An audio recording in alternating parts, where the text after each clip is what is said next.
চলে এসেছি এই সেই ছবি মুড়া দেখতেই পাচ্ছেন, ত্রিপুরার ছবি মুড়ার সেই 300 বছরের পুরনো ইতিহাস দেখতেই পাচ্ছেন।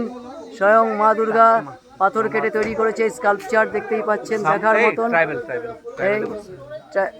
এই দেখতেই পাচ্ছেন বিশাল দুর্গা মূর্তি, তার অসুর বধ করছে।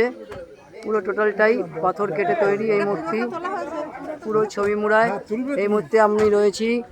দেখতেই পাচ্ছেন আমি সামনে দাঁড়িয়ে আছি, আমার পেছনেই এই মূর্তি, অপূর্ব সুন্দর মূর্তি। আমার সঙ্গে আঙ্কেল এসছে। আঙ্কেল, কেমন লাগছে এই সুন্দর জায়গাটা? কেমন লাগছে? খুব ভালো লাগছে। দেখতেই পাচ্ছেন এই সুন্দর দুর্গা মূর্তি চারিদিকে।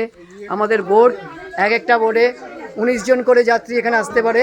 আগে কাঠের বোর্ড ছিল, গত বছর এসছিলাম এই ত্রিপুরার এই ছবি মুড়াতে। এখন বোর্ড চেঞ্জ হয়ে গেছে।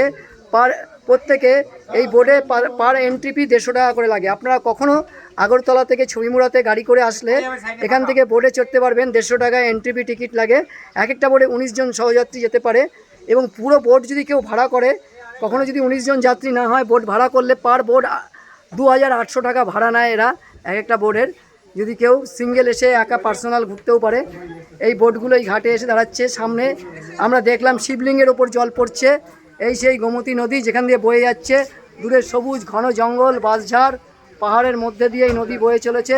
সেখান থেকে অপূর্ব সুন্দর দুর্গা মূর্তি দেখলাম। অনেকে আমাদের সহযাত্রীরা অনেকে উঠে গিয়ে, কেউ আসবে না বলেছিল, বোট থেকে উঠবে না, তাও অনেকে উঠেছে। আমাদের দেখে অনেকে জোর পেয়েছে, বোর্ডে উঠে গিয়ে দুর্গার সাথে ছবি তুলে এসছে, সেলফি করে এসছে। অনেকেই, প্রত্যেকেই এসছে। এই সেই দুর্গা মূর্তি দেখতেই পাচ্ছেন আপনারা, এই সেই দুর্গা মূর্তি, অপূর্ব সুন্দর ছবি মুড়া।